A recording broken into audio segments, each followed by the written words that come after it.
Hello students, welcome to magnet brains. मैं Rupali Verma. Magnet brains आपके लिए 100% फ्री एजुकेशन लेकर आता है और अब साथ ही साथ आपके लिए लेकर आ रहा है बुक्स और ई बुक्स। ये बुक्स जो है आपको किंडरगार्टन से लेकर क्लास 12 तक के लिए सभी सब्जेक्ट के लिए अवेलेबल है।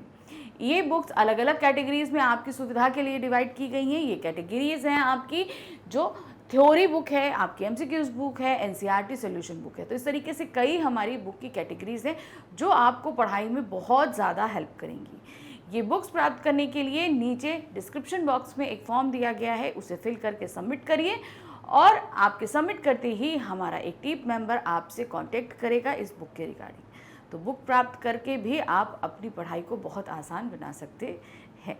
आते हैं आज के वीडियो पे। आज का हमारा वीडियो है क्लास 4th का टॉपिक हमने लास्ट पढ़ा था चित्र वर्णन। आज हम इसकी प्रैक्टिस करेंगे कि किस किस तरीके से हमने देखा था चित्र वर्णन करते समय हमें ध्यान रखना है। तो आज हम यहाँ पर फिर कुछ चित्र लेकर आए हैं और उसके हिसाब से हम यहाँ पर चित्र वर्णन करेंगे। तो देखिए यहाँ पर एक चित्र दिया गया है। ये इस चित्र में क्या है, दो लड़के फुटबॉल खेल रहे हैं। एक ये गार्डन है, गार्डन के अंदर जो है मैदान बोल लीजिए, प्लेग्राउंड बोल लीजिए, क्रीड़ा क्षेत्र बोल लीजिए, कुछ भी बोल लीजिए। तो वहाँ पर ये लोग फुटबॉल खेल रहे हैं, उनको मज़ा आ रहा है। पीछे एक बच्चा खड़ा हुआ है, आसपास अच्छी खासी हरियाली है, पेड़ है, सब कुछ है। तो ये इस तरीके से एक दृश्य है। अब इस दृश्य को हम कैसे लिखेंगे, ठीक है, इस चित्र को हम कैसे वर्णन करेंगे। देखिए यह दृश्य एक सुंदर उद्यान का है, ठीक है। दो बालक फुटबॉल के साथ खेल रहे हैं। अब ये देखिए जो दो बालक थे ये फुटबॉल के साथ खेल रहे हैं, हमने बता दिया ये चीज़। बालक फुटबॉल को पांव से मारते हुए दौड़ रहे हैं। एक बालक इस खेल को कुछ दूरी से देख रहा है। ये देखिए यहाँ दूरी से देख रहा है ये। फिर आसपास हरे भरे पेड़ पौधे हैं, बहुत सारे पेड़ पौधे ये देखिए यहाँ पर है ना। फिर उसके बाद क्या है, इस तरह हरियाली में खेलना स्वास्थ्य के लिए की दृष्टि से अच्छा होता है। अतः सभी को चाहिए कि वे सुबह शाम हरे भरे उद्यानों में खेलें या सैर करें ताकि कभी सभी स्वस्थ व प्रसन्न रहें। कहा भी गया है स्वस्थ शरीर में स्वस्थ मन का वास होता है। तो इतना जो है ना, पहले तो आपने दृश्य में अगर कम होता है तो फिर हम थोड़ा बहुत इसमें ऐड कर देते हैं, जैसे हमने नीचे किया। तो ये सारी स्किल भी आपको डेवलप करनी है कि अगर चित्र में बहुत ही कम चीज़ें दी हैं, जैसे यहाँ पर बहुत कम चीज़ें दी हुई थी, तो हमने क्या किया, उसमें कुछ चीज़ें अलग से ऐड ऑन कर दी। तो आप भी ये काम कर सकते हैं जिससे आपका चित्र वर्णन थोड़ा सा बड़ा हो जाएगा। चलिए अब आते हैं हम दूसरा चित्र वर्णन। दूसरे चित्र वर्णन में देखिए क्या है, यहाँ पे भी सुबह का दृश्य है। सब सैर कर रहे हैं, व्यायाम कर रहे हैं, हरियाली है, एक बुजुर्ग व्यक्ति हैं, बच्चे हैं, सभी लोग वॉक कर रहे हैं, है ना। फिर ये इसको लिखेंगे, यह चित्र एक उद्यान का है। उद्यान मतलब क्या होता है, बगीचा। सुबह का समय है, मॉर्निंग का है, सुबह का समय है। पार्क में खूब चहल पहल है, बहुत सारे लोग हैं, देखो ना कितने सारे लोग हैं, तो खूब चहल पहल है। कुछ लोग प्रातः काल की सैर कर रहे हैं, यानी कि सुबह जो है वो वॉक करते हैं। एक और लोग व्यायाम कर रहे हैं, ये देखिए यहाँ पे व्यायाम, ये लोग वॉक कर रहे हैं, ये लोग व्यायाम कर रहे हैं। फिर है कुछ लड़के दौड़ लगा रहे हैं। अब दौड़ लगाने वाले लड़के कौन से, ये देखिए ये पीछे वाले जो लड़के हैं ये क्या कर रहे हैं, ये दौड़ लगा रहे हैं। फिर पक्षी अपने घोंसलों से निकलकर उड़ रहे हैं। ये देखिए ये घोंसला है, ये देखिए घोंसला था और ये पक्षी उड़ रहे हैं। फिर क्या है, उद्यान में चारों तरफ हरियाली है। अब देखिए यहाँ हरियाली, यहाँ हरियाली, यहाँ हरियाली, गार्डन आर्डन सब चारों तरफ क्या है, हरियाली हरियाली है। फूल पेड़ पौधे झूम रहे हैं। अब यहाँ पे देखिए फूल भी है, ये देखिए कितने सारे फूल है ना, ये सब क्या है, सब झूम रहे हैं। तो इस तरीके से हम चित्र के अंदर जो कुछ भी है सबको लिखेंगे।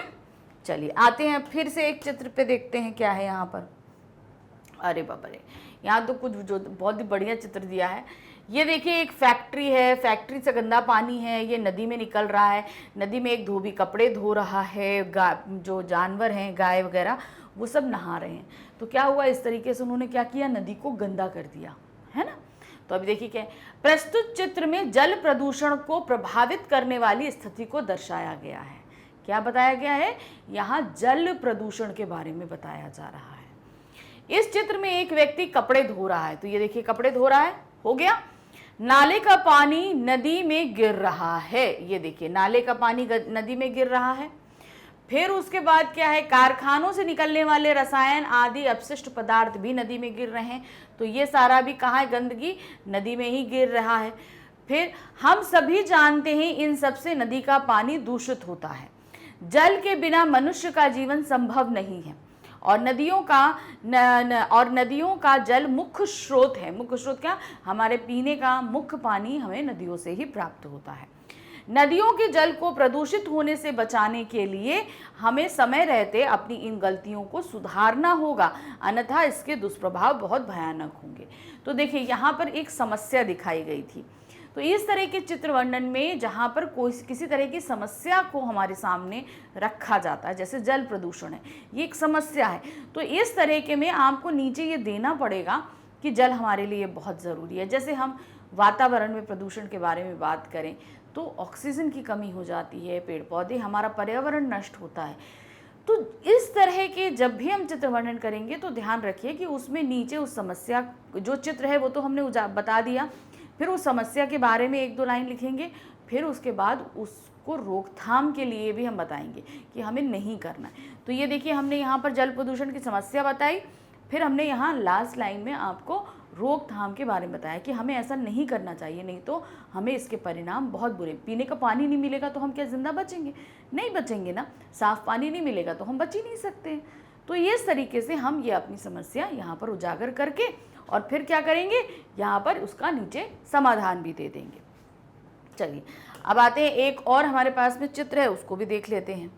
क्या दिया गया है यहाँ पे, देखिए एक चित्र है ना, ये चित्र में क्या दिया गया है कि जो है एक पापा और एक बेटा, ठीक है, तो वो क्या कर रहे हैं, जानवरों को देखिए खाना लगा रहा है बेटा, जानवर गाय को घास दे रहा है, यहाँ पर ये कुछ बना रहे हैं, फिर ये मुर्गी दाना चुग रही है, उनकी झोपड़ी है, एक बकरी है, गाय है, ये सभी कुछ है, ठीक है। अब इसको हम किस तरीके से चित्रित करेंगे, देखिए यह एक गांव का दृश्य है, ठीक है, गांव में ही होता है गाय को खाना देना वगैरह। फिर एक आदमी गाय और बकरियों का गोबर उठा रहा है।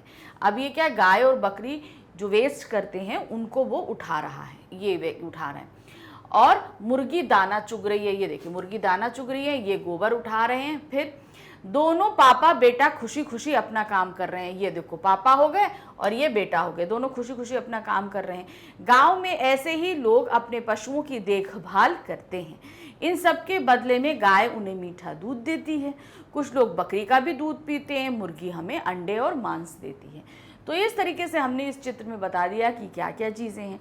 हम यहाँ पर देखो ये भी देख सकते हैं कि क्या है, ये गांव का दृश्य है। एक झोपड़ी के बाहर जो है एक बेटा और बाप जो है जानवरों की सेवा कर रहे हैं। इस तरीके से देखो, हम देखो दूसरे तरीके से बता रहे हैं, जानवरों की सेवा कर रहे हैं। बेटा जो है वो गाय को घास खिला रहा है और पिताजी जो है वो गाय और बकरी का गोबर उठा रहे हैं। उसके आगे मुर्गी जो है दाना चुग रही है। इन सब की सेवा करने के बदले में ये हमें बहुत कुछ देते हैं। गाय और बकरी हमें दूध देती है, मुर्गी हमें अंडे और मांस देती है, और इस तरीके से हम सहयोग के साथ अपना जीवन व्यतीत करते हैं। तो बस चित्र वर्णन हमारा इस तरीके से हो जाता है। तो बस ये देखिए, यहाँ पर जरूरी नहीं है कि जैसा मैंने लिखा है या बोला है आप वैसे ही लिखो। मेन क्या होता है कि चित्र के अंदर जो चीज़ें हैं वो आपको मेंशन करनी है, लेकिन उसको पढ़ने से ऐसा लगे कि जैसे कि कोई कहानी है ना। तो ये आपको ध्यान रखना पड़ेगा। तो देखिए यहाँ पर हमने फटाफट चित्र वर्णन की प्रैक्टिस भी कर ली। तो अब याद रखना कि ऐसे चित्र वर्णन, ऐसे बहुत सारी चीज़ें आपके पास अभी आगे आएंगी, तो उनको हम करते रहेंगे। मैग्नेट ब्रेन्स आपको 100% फ्री एजुकेशन देता है, लेकिन अब वो आपके लिए बुक्स और ई बुक्स भी लेकर आया है। ये आपकी पढ़ाई को और ज़्यादा आसान बनाएंगी। ये बुक्स किंडरगार्टन से लेकर क्लास 12 तक के सभी सब्जेक्ट्स के लिए अवेलेबल हैं। ये बुक्स में हमने अलग अलग कैटेगरीज आपकी सुविधा के लिए बनाई है, जैसे कि आपके हम थ्योरीज करते हैं, हम चैप्टर एक्सप्लेनेशन कराते हैं, तो वो पूरा एक्सप्लेनेशन के लिए आपकी एक बुक हो गई, एक्सप्लेनेशन बुक हो गई। फिर हम प्रैक्टिस बुक एक लेकर आते हैं, एक्सरसाइज बुक लेकर आते हैं, एमसीक्यूज बुक है, कंप्लीट चैप्टर। तो इस तरीके से अलग अलग कैटेगरीज की बुक हम आपके लिए लेकर आए हैं, ताकि आपकी पढ़ाई बहुत ज़्यादा आसान बन सके। ये बुक्स आपको वो प्राप्त करने के लिए नीचे डिस्क्रिप्शन बॉक्स में एक फॉर्म दिया गया है, उस फॉर्म को आप फिल करके सबमिट कर दीजिए। जब आप सबमिट करेंगे तो उसके बाद हमारे टीम मेंबर आपसे कांटेक्ट करेंगे इस बुक के रिगार्डिंग। तो जल्दी आप बुक भी प्राप्त करके अपनी पढ़ाई को और अच्छे से कर सकते हैं। तो आगे अभी और भी व्याकरण के टॉपिक हैं, देखते रहिएगा। Thank you for watching, bye bye.